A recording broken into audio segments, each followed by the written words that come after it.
Aujourd'hui, nous partons à la rencontre d'une plume prometteuse. La piraterie n'a plus aucun secret pour elle et ses romans sont plus lourds qu'une encre. Voici Carrie Johan, autrice de fantasy qui a obtenu son premier contrat d'édition. Bonjour. Alors, dis-moi, qu'est-ce que ça fait d'avoir son premier contrat? Alors le jour où j'ai reçu ma proposition de contrat, j'étais sous le choc en fait, tout simplement. J'arrivais pas à me rendre compte que c'était à moi qu'on m'avait envoyé ce message et que on me proposait d'accomplir mon rêve en fait finalement. Et maintenant, je me suis comment dire, un petit peu habituée à cette idée, mais quand même j'ai des sursauts de choc en mode waouh, trop bien. Donc voilà, je suis toujours aussi enthousiaste à ce propos. C'est une bonne nouvelle au moins. Et ce fameux roman, est-ce que tu peux nous en parler en quelques petites phrases? Oui, alors c'est le premier tome d'une trilogie de romantasy pirate. Ça s'appelle D'encre d'écume. Le deuxième tome, il est écrit. Je suis en train de rédiger le troisième tome. Il va faire environ 430 pages et ça parle de Romy. C'est une écrivaine en fuite qui a décidé de monter à bord d'un navire pirate afin de pouvoir écrire le roman dont elle rêve et réussir à obtenir une plume d'or afin d'obtenir la reconnaissance de tous. Et de l'autre côté, on a Kali, un capitaine pirate qui est tout simplement tourmenté, qui la voit comme une menace. Donc ils font pas mal d'étincelles, je dirais. Et au fil du temps, les armures vont tomber, on va mieux apprendre à les connaître, comme lui, comme elle d'ailleurs. Et on a comme fond tout ce qui est piraterie, un petit peu de world building vis-à-vis des différents peuples qui existent, et bien sûr un rival Akali qui le chasse. Tout ça, ça donne vachement envie. Merci. Combien de temps t'as mis à écrire le premier tome? Le premier tome, j'y réfléchissais depuis un petit moment, enfin depuis quelques mois, parce que j'étais en train d'écrire encore une autre trilogie pirate, mais ça bloquait totalement. Donc j'essayais comment dire, de me diriger vers un autre projet. J'ai écrit 50 000 mots en novembre avec le défi du Write November, et je crois que j'ai terminé en mars Oh, c'est avec rapide. 120 000 mots. Ouais, ça a été assez rapide. Et pourquoi t'as choisi le thème de la piraterie et de l'écriture? En fait, comme j'étais, comment dire, comme j'étais en gros conflit avec le roman dont je parlais tout à l'heure, j'avais besoin d'une soupape un peu de décompression et d'écrire des trucs qui me plaisent vraiment. Donc là, je suis allée chercher tous les trucs que j'aime, donc la piraterie, l'écriture, les hamsters, parce qu'il y a un petit hameçon dans le roman qui est incroyable. Et je me suis dit, mais comment je peux réussir à mélanger tout ça? Et j'ai réussi à créer d'encre d'écume avec ça. Et dans ce roman-là, est-ce que t'as tout planifié ou t'as écrit au fil de l'inspiration comme ça devenait? J'ai fait un entre-deux. Parce que j'ai besoin de planifier certaines choses. Par exemple, j'ai décidé de me mettre à la magie dans ce roman-là. J'en avais jamais fait avant. Et du coup, tout le système de magie qui est de la magie artistique, je l'ai bien réfléchi en amont. J'ai établi des limites, les possibilités, etc. Donc déjà, ça s'était cadré. Les personnages, je les ai cadrés assez tôt, même s'il y a eu des petites modifications en cours de route. Par exemple, Cady, j'imaginais un petit peu plus souriant à la base, mais je me suis rendu compte que ça ne collait pas du tout à son personnage, donc maintenant il tire la gueule. Et sinon, niveau plan lui-même, j'avais surtout des petits jalons. Donc je me disais, j'aimerais bien qu'il se passe ça à un moment. Et c'est entre les deux points que je me laissais porter finalement. Et à la base, j'avais prévu plutôt un tome unique. Après, je me suis dit, non, ça passera jamais, ce sera plutôt une trilogie. Et arrivé vers le milieu de mon tome 2, je me suis dit, non, ça passera jamais, il faudra une trilogie. Donc voilà, la planification a marché à moitié, mais au moins j'avais une direction claire. Et jusque-là, je crois que c'est le roman que j'ai le plus facilement écrit, en fait. Oui, finalement, c'est un bel entre-deux, assez de liberté, mais pas trop de contraintes. Exactement, c'est ce dont j'ai besoin pour écrire, j'ai l'impression. Et justement, à propos d'écriture, est-ce que tu le fais tous les jours ou t'écris par petites sessions, samedi, dimanche, etc., etc. Moi, j'écris un petit peu tous les jours. Bon, bien sûr, il y a des périodes où je n'écris pas parce que ça veut pas et faut pas forcer à ce moment-là. Mais ouais, j'écris un petit peu tous les jours, n'importe quelle heure de la journée. Surtout, j'ai l'impression d'être plus inspirée le soir. Je- Et si j'écris pas, souvent je suis sur mes post-it. Et comment ça se passe du coup une journée d'écriture pour toi? Réflexion. Parce que j'ai pas de journée qui se ressemble en vrai. Je réfléchis un peu. Mais alors, une journée d'écriture, c'est jamais les mêmes. Mais globalement, quand j'ouvre mon ordinateur, j'ai tendance à souvent ouvrir mon document. Je ne le mets pas forcément tout de suite, mais au moins il est ouvert, il est dans le coin.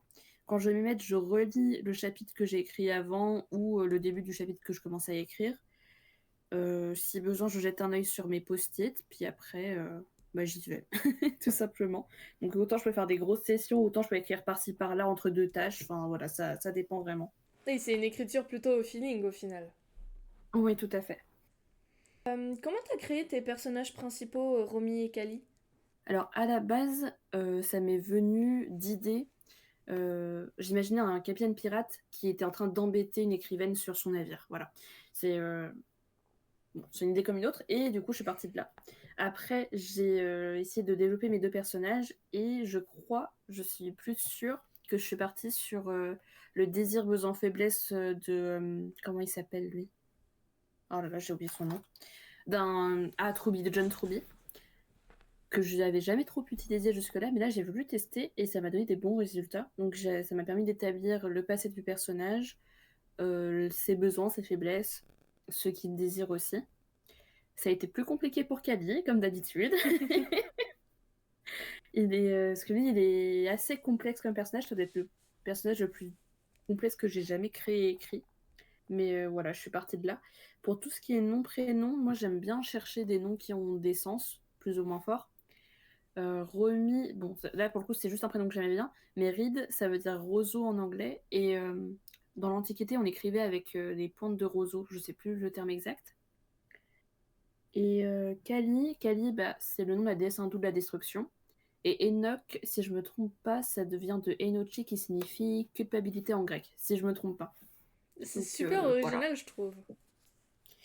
Bah ouais, bah pour le coup, moi ça fait des petits clins d'œil, des fois que j'oublie moi-même et que je redécouvre, je me dis ah ouais, c'est vrai que j'avais réfléchi comme ça.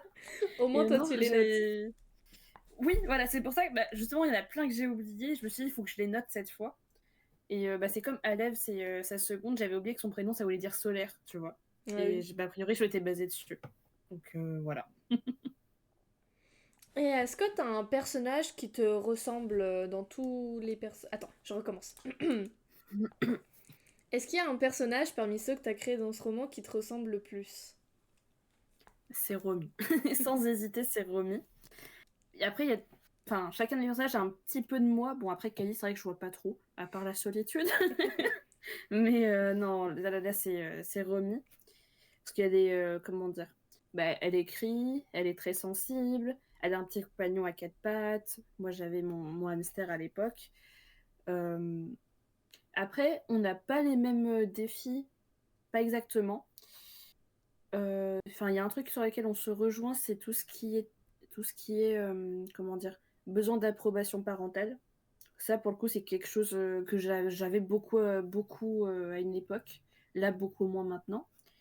Et elle hésite entre créer quelque chose pour obtenir la plume d'or et la reconnaissance, ou quelque chose du fond de ses entrailles.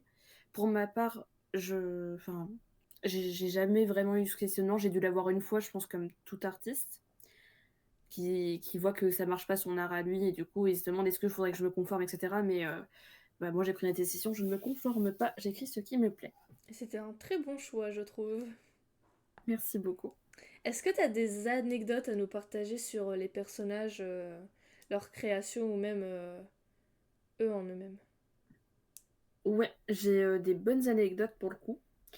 Bon, je compare encore avec mon autre roman, qui est aussi une fantasy pirate, et je me disais que c'est dommage, on voyait pas trop l'équipage, c'était très centré sur les personnages principaux, c'était nul. Et je me suis dit, pour ce roman, j'aimerais bien qu'on voit beaucoup plus les personnages secondaires, donc faut que je les crée. Et pour ça, je me suis basée sur des personnages que j'avais créés il y a quelques années, quand j'ai fait un jeu de rôle avec mes amis. Et c'était moi la maître de jeu, et c'était la première fois que je faisais, c'était une expérience super cool. Et du coup, j'ai créé des personnages avec un ami, j'ai créé Mabel, Leta, Elwyn, Parton, Rosalia. Et j'aurais donné des caractéristiques au dé en fait. Ils ont vraiment été aléatoires pour le coup, genre Elwyn, l'organisation, au dé. Rosalia, le côté très enfin pas apathique, mais très froid, OD. Enfin, tout a été OD. Et du coup, j'ai fait jouer mes amis avec ces personnages. Et je me suis dit, pourquoi pas les réutiliser, ils sont déjà tout prêts. Il faut juste que je les creuse en profondeur parce que du coup, ils n'étaient pas trop creusés. Et il y a des personnages qui ont gardé la même essence et d'autres qui ont totalement changé. L'état, par exemple, à la base, c'était une noble qui avait décidé de quitter sa vie pour aller chez les pirates. Et dans le roman, je suis partie sur autre chose, mais je peux rien dire parce que sinon ça va spoiler. Il va falloir acheter le livre pour savoir. Si tu ne pouvais garder qu'un seul personnage d'Encre d'écume, tu garderais lequel? Oh, elle est affreuse cette question. Parce que, en vrai, je sais pas. J'hésite entre Romy, Cali, Biscuit et Alève. Les quatre sont incroyables. Ça m'étonne pas. Parce que Cali, il est dur à comprendre, mais il est très touchant. Et moi, il me fait toujours, il m'émeut toujours à chaque fois que je le relis. Romy, elle est adorable et elle est hyper touchante aussi. Alève, c'est un amour, c'est la meilleure des amies possibles. Voilà, c'est tout ce que je peux dire. Et Biscuit, Biscuit, il est incroyable quand même. Moi, j'ai envie de partir sur le Biscuit. Il est trop bien, Biscuit. Qui est ce GOAT qui reste à la fin sur un battle royal entre Romy, Mais Kali oui. et Alève? Ah mais oui, mais il est trop incroyable. Globalement, dans la vie quotidienne, où est-ce que tu trouves l'inspiration pour tes romans? L'aspiration, elle surgit quand on s'y attend pas, j'ai l'impression. Enfin, souvent, en tout cas. Ça va partir d'un truc qui, à première vue, donne aucune idée. Et ça peut donner une grosse idée d'histoire. Par exemple, je sais pas si quelqu'un va m'appeler ma sirène. Paf, je vais imaginer une romance entre une sirène et un chasseur de sirènes. Voilà. Ça ne veut rien dire, mais voilà, des fois ça part vraiment de pas grand chose. Et c'est pareil quand on cherche des idées en général. Des fois, plus je cherche, moins je trouve. Et c'est quand je pars sur autre chose que j'ai plein d'idées. Ça m'a fait ça pendant mes corrections éditoriales. J'étais bloquée sur mon tome 3. Et le jour même où je me suis mise sur mes corrections du tome 1, j'ai eu plein d'idées pour le tome 3. Voilà. Le mystère d'imagination. C'est magique. Oui. Quel genre de livre tu lis? Généralement les mêmes types que ce que t'écris ou totalement différents? Ouais, je lis pas mal de fantasy, justement. Après, des fois, j'ai besoin de changer un petit peu. Donc, je sais que j'ai quelques thrillers dans ma biblio. Et ces temps-ci, j'ai envie de dire un petit peu de trucs plus doux, donc de la cosy, de la romance. Donc, je lis un petit peu au mood, mais j'ai beaucoup, beaucoup d'imaginaire dans ma bibliothèque. Est-ce que ça t'arrive de douter sur tes compétences ou la qualité de ton récit et comment tu fais pour gérer ce genre de situation? En général, pendant ces périodes-là, je peux aller demander des avis aux autres, plutôt des amis, des personnes bienveillantes, parce que quand on est déjà un peu fragilisé, il faut pas que la personne en face casse encore plus, c'est pas le but. C'est au contraire chercher un peu de réconfort, mais pas sans être, comment dire, caressé dans le sens du poil. Donc voilà. Et sinon, je continue quand même d'écrire et je me dis, de toute façon, je pourrais réécrire plus tard. C'est le but d'un premier jet, c'est le but de correction, c'est le but de tout ça. Et je sais qu'à chaque fois, ça revient, donc je continue. Quel genre de conseil tu donnerais à quelqu'un qui veut écrire un roman? Je lui dirais d'écrire ce qu'il aime, de pas penser à est-ce que c'est bien écrit ou pas. L'important, c'est vraiment comment dire, le voyage de l'écriture, donc prendre de plaisir d'avancer dans ses chapitres, imaginer ses scènes, le polissage, etc. Ça viendra bien plus tard. Là, le but, c'est vraiment de se faire plaisir. Ça doit pas être une souffrance d'écrire. On doit pas se dire constamment est-ce que c'est bien, est-ce que c'est pas assez bien, est-ce que je peux vraiment continuer, est-ce que ça va plaire. Faut d'abord savoir se plaire à soi-même et écrire finalement le roman qu'on a envie de lire. Ça m'inspire. Tant mieux. Quelles sont pour toi les erreurs à éviter quand on écrit un roman? C'est une très bonne question. Alors plutôt sur le mindset dans un premier temps, ce serait se forcer à écrire quelque chose de conforme et qui ne nous plaît pas pour espérer avoir plus de lecteurs. Les personnes qui délaissent une part de leur créativité, ça me rend toujours triste parce que je me dis, les pauvres, est-ce qu'ils prennent vraiment du plaisir à écrire un livre qui leur donne pas envie? Donc déjà, toujours prioriser votre plaisir à vous en termes d'écrivain. Ensuite, ne pas être bloqué avec la peur d'écrire quelque chose qui va ressembler à toutes les autres œuvres. En fait, on peut partir du même pitch, vous et moi, mais on n'écrira jamais le même roman parce qu'on a nos sensibilités, nos thèmes qui nous tiennent à cœur. Peut-être que si je vous dis une écrivaine en fuite sur un navire pirate, vous allez partir plus sur une quête épique. Moi, je suis plus partie sur... Enfin, j'ai des quêtes épiques, mais j'ai aussi beaucoup d'introspection, beaucoup de travail sur soi, et surtout le thème de la liberté qui ressort beaucoup dans chacun de mes romans. Peut-être que vous, le thème de la liberté, vous ne l'aurez pas, etc. Et forcément, ça n'est jamais le même livre, et c'est pour ça que faut pas avoir peur à ce niveau-là. Après, plus côté technique, c'est des petits tips, c'est essayer de se renseigner sur comment ça se passe côté mise en page, parce que ça vous fera moins de travail à la fin. Donc sans parler des fautes, etc., ça se corrige, c'est pas grave. C'est plutôt penser à mettre un tiret quadratin au début, par exemple. C'est bête, mais ça vous enlève beaucoup de travail quand vous aurez besoin de le repolish avant d'envoyer en maison d'édition. Ou encore un petit peu se renseigner sur les différents points de vue, les différents narrateurs. Est-ce que j'écris à la première personne, à la troisième? Si j'écris à la troisième, est-ce que je suis en omniscient, en interne, en externe? Et comme ça, vous gardez une certaine cohérence tout le long du récit. Après, est-ce qu'on écrit avec ou sans plan? Ça dépend vraiment des gens. Je vous conseille d'essayer de tester un petit peu de tout et vous verrez ce qui fonctionne le mieux pour vous, finalement. Des conseils pleins de sagesse qu'on va prendre avec un grand remerciement. Merci beaucoup à toi. Merci surtout à toi d'être venu, d'avoir répondu à toutes mes questions. Vous pouvez retrouver Joanne sur Instagram au nom Joanne Carillo Autrice, où vous retrouverez toutes les informations sur d'encre et d'écume, la date de publication et d'autres petites anecdotes exclusives que vous ne pouvez trouver que là-bas. Merci beaucoup.